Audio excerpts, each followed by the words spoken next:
I'm thinking Arby's. Bottom of the 7th inning, and the Cubs trying to get some runs, as Andy Pafko said. 4-1 the score. Will Ledesma against Todd Walker. Andy Pafko in the booth with us. Great to see you. How you doing? Well, it's always good to be back in Wrigley Field. Brings back a lot of memories from my playing days. And if anybody deserves a pennant, are these wonderful fans of Chicago. Well said. The 1945 pennant was won by the Chicago Cubs. I guess when you think about your memories of the 45 World Series, what stands out the most? Well, we took them down to 7 games. I played on 3 different ball clubs, the Cubs, Dodgers, and Braves, and I was very fortunate to play in Milwaukee. We won the 57 World Championship. And I mean, when I think of guys like Ron Santo and Ernie Banks and Billy Williams, they never had that opportunity. And here I played on 3 clubs, and they all went to the World Series. So I happened to be at the right place at the right time. 2-2 the count on Todd Walker. There is a great book called Banks to Sandberg to Grace by Kerry Muscat, who covers the Cubs for Cubs.com.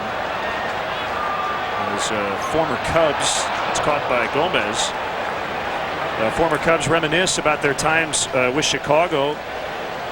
And way back when, in 1945, the 45 Cubs, thanks to J.D. John Dickinson for all this great footage.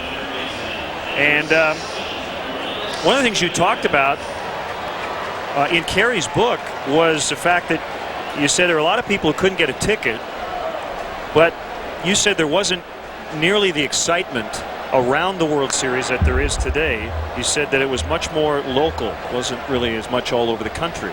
Well, because in the old days, I mean, there was that TV like there is now, because it was strictly radio. But once the Cubs came, I mean, once the TV came in, there was more excitement, because Cub fans, they're here from coast to coast, everywhere you go.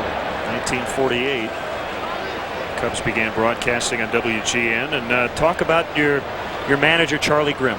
Oh, I played for a lot of guys, but if you couldn't play for Charlie, you couldn't play for anyone. He was kind of an easygoing guy. I mean, he used to coach at third base. The managers coached in those days.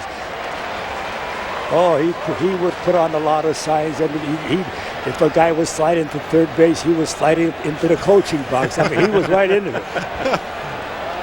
Oh, one memory you probably would like to forget, Andy. Of course, everybody remembers the Bobby Thompson home run against Ralph Brank. A lot of people don't realize you were the left fielder. Everybody know who hit the ball. Everybody know who threw the ball, but very few people who knows who played left field. Yours truly, I'll never forget that.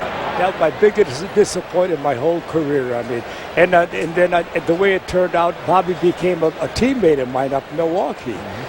And then not only my teammate, but he became my roommate. Phil Nevin with a fly ball, and it's Granderson in center to make the catch. Andy Pafko, it is always a pleasure to see you, and please come out as much as you can. We'd love to see you. Thank you. All right, Andy Pafko, former Cub who participated in the 1945 World Series. Boy, had some great years here. 4-1.